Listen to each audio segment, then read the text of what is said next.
पैलाग सिमनिया नमस्कार and hello everyone. इस video में हम देखेंगे उत्तराखंड के राष्ट्रीय उद्यान, वाइल्ड लाइफ सेंचुरी और उत्तराखंड के कंजर्वेशन रिजर्व। उत्तराखंड हिमालय की गोद में बसा एक सुंदर और जैव विविधता से समृद्ध राज्य है। यहाँ 6 national park, 7 wild life sanctuary, 2 tiger reserve, 1 elephant reserve, 1 biosphere reserve और 1 रामसर साइट के साथ साथ कंजर्वेशन रिजर्व भी हैं। तो सबसे पहले नेशनल पार्क और वाइल्ड लाइफ सेंचुरी के बीच क्या अंतर होता है इसको देखते हैं। जो वाइल्ड लाइफ सेंचुरी होती है उसमें किसी विशेष जीव जंतु को संरक्षण किया जाता है और जो नेशनल पार्क होता है उसमें एंटायर इकोसिस्टम को संरक्षित किया जाता है। वाइल्ड लाइफ सेंचुरी में ह्यूमन एक्टिविटी अलाउ होती है, लेकिन नेशनल पार्क में ह्यूमन एक्टिविटी पूरी तरह से प्रतिबंधित होती है। यहाँ पे टूरिज्म अलाउड होता है, नेशनल पार्क में भी टूरिज्म अलाउड होता है लेकिन सीमित मात्रा में। जो वाइल्ड लाइफ सेंचुरी होती है उसकी जो बाउंड्री होती है वो फिक्स नहीं भी हो सकती है और नेशनल पार्क की जो बाउंड्रीज होती है वो फिक्स होती है। और जो नेशनल पार्क और वाइल्ड लाइफ सेंचुरी है इनमें जो रूल लागू होते हैं वो होते हैं वाइल्ड लाइफ प्रोटेक्शन एक्ट 1972 के अकॉर्डिंग, वन्य जीव संरक्षण अधिनियम। जो नेशनल पार्क होते हैं उसमें ये जो नियम होते हैं वो सख्त रूप से लागू होते हैं, लेकिन वाइल्ड लाइफ सेंचुरी में इनमें थोड़ा सा ढील दी जा सकती है। और एक लास्ट पॉइंट, जो वाइल्ड लाइफ सेंचुरी होती है उन्हें हम नेशनल पार्क में अपग्रेड कर सकते हैं, लेकिन नेशनल पार्क को हम वाइल्ड लाइफ सेंचुरी नहीं बना सकते। ऐसे ही बायोस्फीयर रिजर्व भी होता है जिसमें एंटायर बायोडाइवर्सिटी को प्रोटेक्ट किया जाता है। साथ ही साथ वहाँ पे रहने वाले जो स्थानीय लोग होते हैं या ट्राइब्स होती है उनका भी इकोनॉमिक डेवलपमेंट किया जाता है, मतलब कि ह्यूमन और नेचर के बीच संतुलन बनाने का काम करते हैं और डेवलपमेंट सस्टेनेबल डेवलपमेंट होना चाहिए। जो बायोस्फीयर रिजर्व होते हैं उनके 3 जोन होते हैं। सबसे जो अंदर का जोन होता है उसको बोलते हैं कोर एरिया, उसके बाद बाहर का हो जाएगा बफर जोन, उसके बाद लास्ट वाला ट्रांजिशन जोन। और जो कोर एरिया होता है यहाँ पे ह्यूमन एक्टिविटी अलाउ नहीं होती, तो ये भी आपको पता होना चाहिए। और जो बायोस्फीयर रिजर्व है इसकी बाउंड्री फिक्स होती है। तो अब हम देखते हैं उत्तराखंड के राष्ट्रीय उद्यानों के बारे में। सबसे पहले मैप को देखते हैं। आप इसे ध्यान से देखिएगा, ऐसा इसलिए क्योंकि यहाँ पे आपको किसी का एरिया बहुत ज़्यादा दिख रहा होगा, किसी का छोटा दिख रहा होगा, और ये भी देखिएगा कौन किस रीजन में है। मतलब कि यहाँ आप अगर देखोगे ये शिवालिक और भाबर के रीजन में पड़ रहे हैं, जिम कॉर्बेट नेशनल पार्क और राजाजी। और ऐसे ही अगर आप गोविंद, गंगोत्री, फुलू की घाटी और नंदा देवी देखेंगे तो ये आपको ग्रेटर हिमालय रीजन में मिलेंगे। तो इससे हम जब भी हमारे पास कभी क्वेश्चन आएगा तो हमें यहाँ कौन सी जीव जंतु पाए जाते हैं, यहाँ के फ्लोरा और फौना, इससे हमें ये आइडिया लग जाता है कि यहाँ पे कौन से जीव जंतु मिलते हैं। तो और दूसरी चीज़, और अगर क्वेश्चन वेस्ट से ईस्ट को लगाने को आ जाए कि कौन सा नेशनल पार्क किधर है वो भी पता चल जाएगा। अगर एरिया वाइज देखना है तो सबसे ज़्यादा एरिया यहाँ पे गंगोत्री नेशनल पार्क का है और सबसे कम एरिया फुलू की घाटी नेशनल पार्क है। तो उत्तराखंड में कितने नेशनल पार्क हैं? 6 नेशनल पार्क है, ये आप जरूर देखिएगा और इनकी लोकेशन ध्यान रखना। सबसे बड़ा है गंगोत्री, उसके बाद आता है राजाजी, उसके बाद नंदा देवी, उसके बाद जिम कॉर्बेट नेशनल पार्क, फिर गोविंद और उसके बाद फुलू की घाटी। तो अब हम सबसे पहले जिम कॉर्बेट नेशनल पार्क के बारे में देख लेते हैं। हम सारे नेशनल पार्क के एरिया को और इनकी लोकेशन कहाँ है ये देखेंगे और इनसे रिलेटेड कुछ इंपॉर्टेंट फैक्ट भी साथ में देखेंगे। यहाँ पे मैंने PDF में प्रमुख वनस्पतियाँ और जीव जंतु भी डाल दिए हैं ताकि हमें हल्का फुल्का आइडिया लग जाए, और अगर हमें इसकी लोकेशन की समझ होगी तो हम क्वेश्चन आराम से सॉल्व कर लेंगे। जैसे आप जिम कॉर्बेट नेशनल पार्क के देखोगे तो यहाँ पे की जो वनस्पतियाँ होंगी वो साल, शीशम, खैर होंगी। जब हम वन पढ़ रहे थे तब हमने देखा था साल, शीशम, खैर कहाँ मिलते हैं। ऐसी अगर हम गोविंद के बारे में पढ़ेंगे तो यहाँ पे हमें देवदार, बांज और वर्च, जिसे भोज वृक्ष भी बोला जाता है, भोज के पेड़, तो ये आपको कहाँ मिलेंगे? ग्रेटर हिमालय रीजन में पढ़ेंगे। तो इससे आप आइडिया भी लगा सकते हो, लेकिन हमें इन सबको ऐसे एक एक करके रटने की ज़रूरत ज़्यादा नहीं है। तो हम देखते हैं एक एक करके जो भी इनसे रिलेटेड इंपॉर्टेंट डेटा या फैक्ट है। सबसे पहले जिम कॉर्बेट नेशनल पार्क, इसकी स्थापना हुई थी 8 अगस्त 1936 को और इसका जो एरिया है लगभग 520 स्क्वायर किलोमीटर है और ये पड़ता है पौड़ी डिस्ट्रिक्ट और नैनीताल डिस्ट्रिक्ट में। और इसका ज़्यादा एरिया आता है पौड़ी में, ये जरूर याद रखना, ज़्यादा एरिया आता है पौड़ी में और कम एरिया आता है नैनीताल में।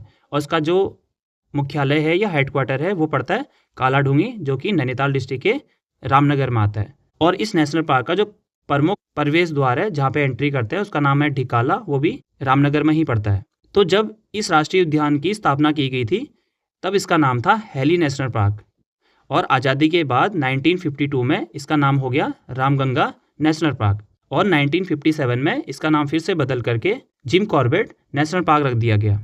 और जो जिम कॉर्बेट नेशनल पार्क है ये एशिया का पहला वाइल्ड लाइफ रिजर्व है और साथ ही साथ Jim Corbett national park Bharat का पहला टाइगर रिजर्व भी है। जो प्रोजेक्ट टाइगर है उसकी शुरुआत हुई थी 1973, ये आपको पता होना चाहिए। यहाँ पे ये भी याद रखना प्रोजेक्ट एलिफेंट की शुरुआत 1992 में हुई थी। जो भी मैं एक्स्ट्रा फैक्ट बोल रहा हूँ वो आप नोट डाउन कर लीजिएगा। और 2002 में उत्तराखंड में शिवालिक एलिफेंट रिजर्व की स्थापना हुई थी। तो उत्तराखंड में एक एलिफेंट रिजर्व भी है जिसका नाम है शिवालिक एलिफेंट रिजर्व और उसमें जिम कॉर्बेट नेशनल पार्क भी आता है और राजाजी नेशनल पार्क भी इसी एलिफेंट रिजर्व का पार्ट है। और जिम कॉर्बेट नेशनल पार्क में जो टाइगर की संख्या है वो सबसे ज़्यादा है। अगर हम सारे नेशनल पार्क देखेंगे इंडिया के तो उसमें जिम कॉर्बेट नेशनल पार्क में सबसे ज़्यादा टाइगरों की संख्या है, अगर यहाँ पे आप देखोगे। साथ ही साथ ये भी याद रखना कि जो टाइगर की जनगणना होती है वो 4 साल बाद होती है। लास्ट टाइम हुई थी 2022 में। तो 2022 के अकॉर्डिंग जो उत्तराखंड में टाइगरों की संख्या थी वो थी 560 और यही चीज़ अगर 2018 के अकॉर्डिंग देखेंगे वो थी 442। तो यहाँ पे संख्या क्या है, बड़ी है। ओवरऑल इंडिया की भी संख्या बड़ी है और उत्तराखंड टाइगरों की संख्या में तीसरे नंबर पे आता है। तो ये भी आपको पता होना चाहिए। और जिम कॉर्बेट नेशनल पार्क में टाइगर सबसे ज़्यादा हैं। और इससे रिलेटेड कुछ फैक्ट और भी हैं जिसमें अप्रैल 2012 में इस पार्क के चारों ओर 500 मीटर के दायरे को साइलेंस जोन घोषित किया गया था। और इसी पार्क में 2013 में स्पेशल टाइगर प्रोटेक्शन फोर्स भी बनाई गई थी जो 118 सदस्यों की थी। और इसी पार्क से पश्चिमी रामगंगा नदी बहती है और यहीं हमें पाटलीदून क्षेत्र भी मिलेगा। और यहाँ की जो वनस्पति हैं उसमें साल, शीशम, खैर और ऐसी वन्यजीव, बाघ, हाथी, चीतल आदि प्रकार के वन्यजीव यहाँ मिलते हैं। यहाँ पे जो सीक्वेंस दिया है नेशनल पार्क का 1, उसके बाद 2 नंबर पे गोविंद राष्ट्रीय उद्यान आ रहा है। ये इसके स्थापना ईयर के अकॉर्डिंग दिया है, तो ये सीक्वेंस भी आपको पता होना चाहिए। तो बात करते हैं गोविंद राष्ट्रीय उद्यान की। तो इसकी स्थापना हुई थी 1980 में और यह उत्तरकाशी जनपद में स्थित है। इसका जो क्षेत्रफल है वो है 472 स्क्वायर किलोमीटर और इसका जो हेड क्वार्टर है ये है देहरादून में। ये आपको पता होना चाहिए, उत्तरकाशी में नहीं है, देहरादून में है। और ये उत्तरकाशी के पुरोला तहसील में स्थित है। गोविंद राष्ट्रीय उद्यान को गोविंद पशु विहार भी कहा जाता है। इसी पार्क से टोंस नदी का उद्गम भी होता है या इसी पार्क से टोंस नदी बहती है। ये क्वेश्चन आया हुआ है, ये आपको पता होना चाहिए। ऐसी यहाँ की वनस्पतियाँ, यहाँ पे जो पेड़ हैं देवदार, भोजवृक्ष और बांस के पेड़ यहाँ पे मिलेंगे। और यहाँ जो जीव जंतु होंगे उनमें भूरा भालू, हिम तेंदुआ, स्नो लेपर्ड, ये आपको पता होना चाहिए। ऐसी कस्तूरी मृग, ऐसी मोनाल और बाकी भी आप देख सकते हैं। अगला है नंदा देवी राष्ट्रीय उद्यान जिसकी स्थापना हुई थी 1982 ईस्वी में और ये कहाँ है, चमोली डिस्ट्रिक्ट में है। और इसका जो एरिया है वो है 624 स्क्वायर किलोमीटर। और 1988 में नंदा देवी राष्ट्रीय उद्यान को यूनेस्को वर्ल्ड हेरिटेज साइट भी घोषित किया गया था। और यहाँ के जो वृक्ष होंगे अगेन जो ग्रेटर हिमालय रीजन में मिलते हैं, देवदार, ब्लू पाइन, भोज वृक्ष आदि प्रकार के वृक्ष यहाँ मिलते हैं। और जो जीव होंगे उसमें हिमालयी कस्तूरी मृग, ऐसी स्नो लेपर्ड, हिमालयी तहर। अब अगला हम देखते हैं फूलों की घाटी राष्ट्रीय उद्यान के बारे में। इसकी स्थापना हुई थी 1982 में और ये भी चमोली डिस्ट्रिक्ट में पड़ता है। और इसका जो क्षेत्रफल है वो है 87.5 स्क्वायर किलोमीटर और ये उत्तराखंड का सबसे छोटा राष्ट्रीय उद्यान है। फूलों की घाटी नर और गंधमादन पहाड़ियों के बीच स्थित है। और नर और नारायण के बीच कौन सा मंदिर था, बद्रीनाथ मंदिर था। इसका नाम वैली ऑफ फ्लावर पुस्तक से प्रेरित होकर रखा गया है। और ये पुस्तक किसने लिखी थी, फ्रैंक स्माइथ ने ये पुस्तक लिखी थी। यहाँ पे स्मिथ लिखा है, इसको स्माइथ कर लेना। तो पर्वतारोही फ्रैंक स्माइथ 1931 में कॉमेट पर्वत के अभियान से वापस आ रहे थे जब वो रास्ता भटक गए थे और कहाँ पहुँच गए, फूलों की घाटी में पहुँच गए। और यहाँ के फूलों को देख करके वो इतने मोहित हुए कि उन्होंने पूरी एक बुक लिख डाली। और जो फूलों की घाटी है उसको 2005 में यूनेस्को की वर्ल्ड हेरिटेज साइट घोषित किया गया है।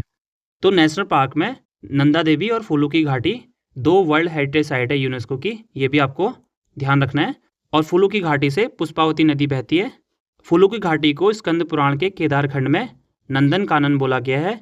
और महान कवि कालिदास ने अपनी पुस्तक मेघदूत में इस जगह को अलका बोला है। और यहाँ 500 से ज़्यादा दुर्लभ हिमालयी फूलों की प्रजाति पाई जाती है।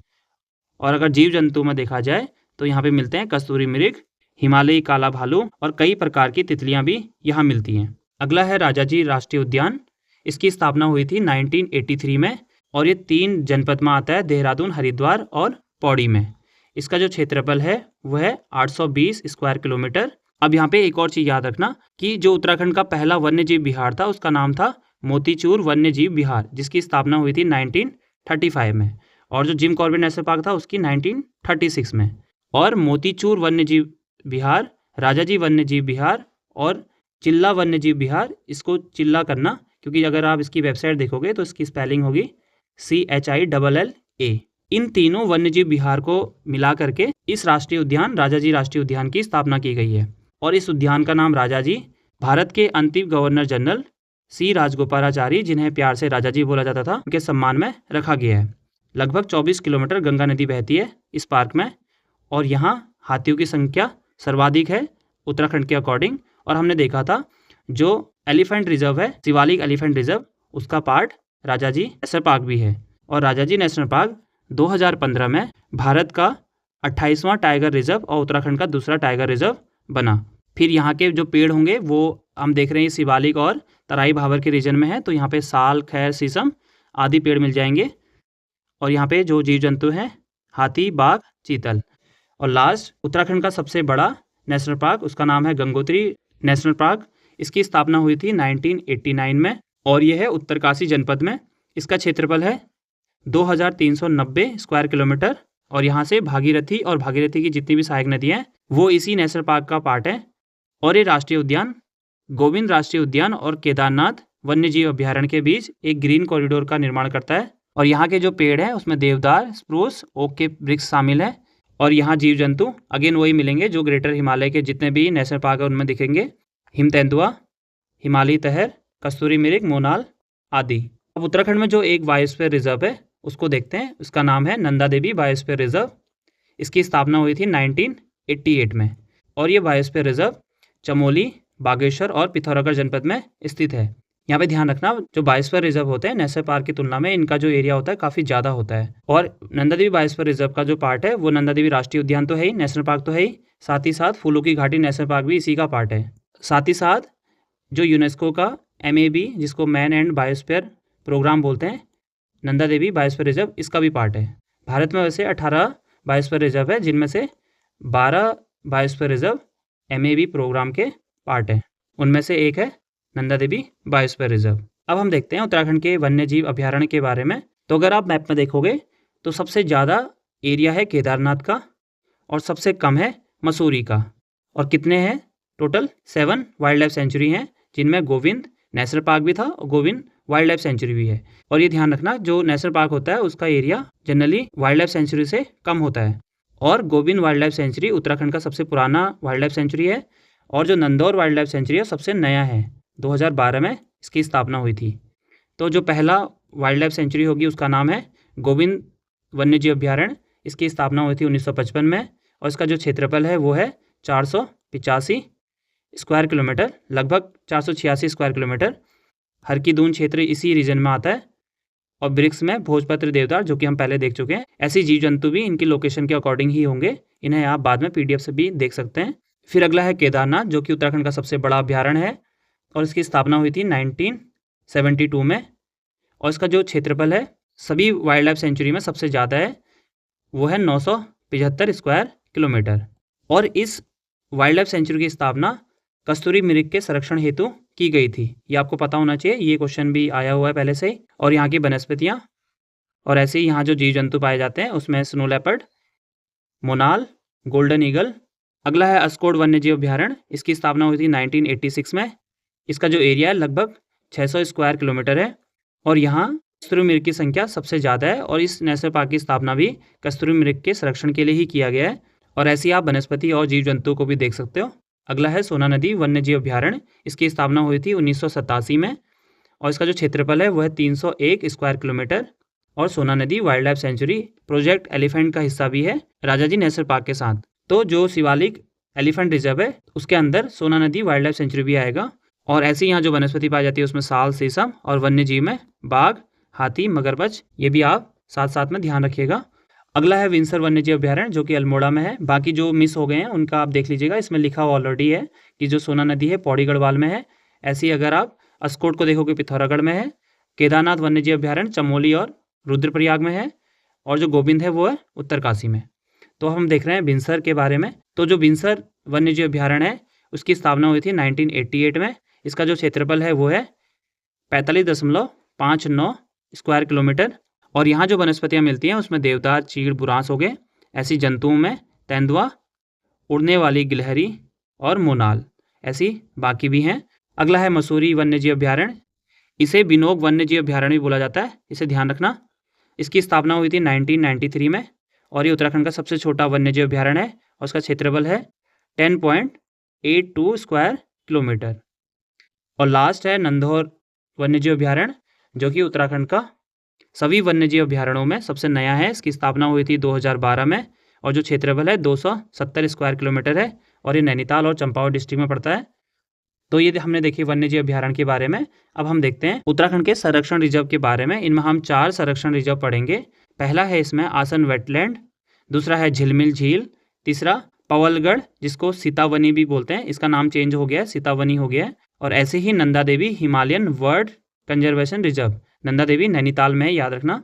तो सबसे पहले आसन वेटलैंड 2005 में स्थापित किया गया था और ये उत्तराखंड का पहला रामसर साइट है और देश का 38वां रामसर साइट है और इसको रामसर साइट घोषित किया गया था 2020 में। रामसर साइट क्या होती है? ऐसे वेटलैंड को बोलते हैं जो अंतर्राष्ट्रीय महत्व की होती हैं। रामसर में एक सम्मेलन हुआ था, रामसर ईरान में पड़ता है 1971 में। रामसर वेटलैंड देहरादून में स्थित है। इसका जो क्षेत्रफल है वह 440.4 हेक्टेयर और ये सबसे छोटा मैन मेड वेटलैंड है। और हमने देखा था जब हम रिवर सिस्टम कर रहे थे, ये यमुना और आसन नदी के संगम में स्थित है और ये वेटलैंड स्थानीय और प्रवासी पक्षियों के लिए आकर्षित क्षेत्र है।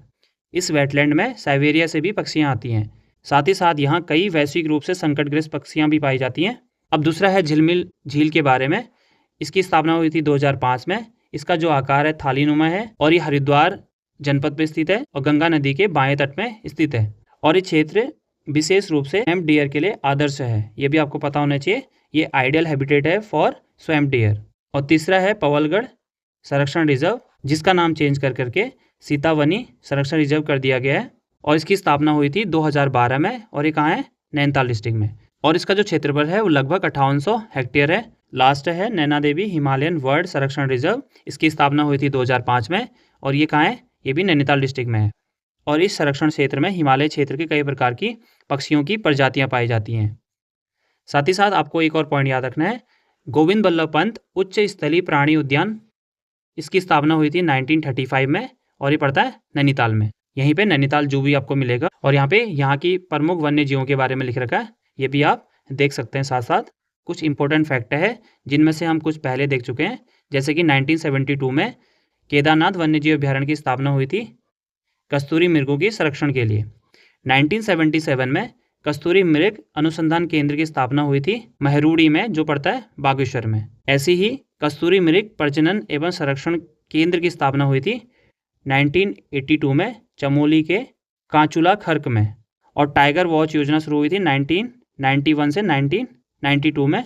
और प्रोजेक्ट स्नो लेपर्ड की जो शुरुआत हुई थी वो हुई थी 2009 में और प्रोजेक्ट टाइगर की 1973, प्रोजेक्ट एलिफेंट की 1992। तो ये भी आपको ध्यान रखना है। तो इस वीडियो में हमने देखा उत्तराखंड के national park, wild life sanctuary और कई अन्य प्रोटेक्टेड एरियाज़ के बारे में।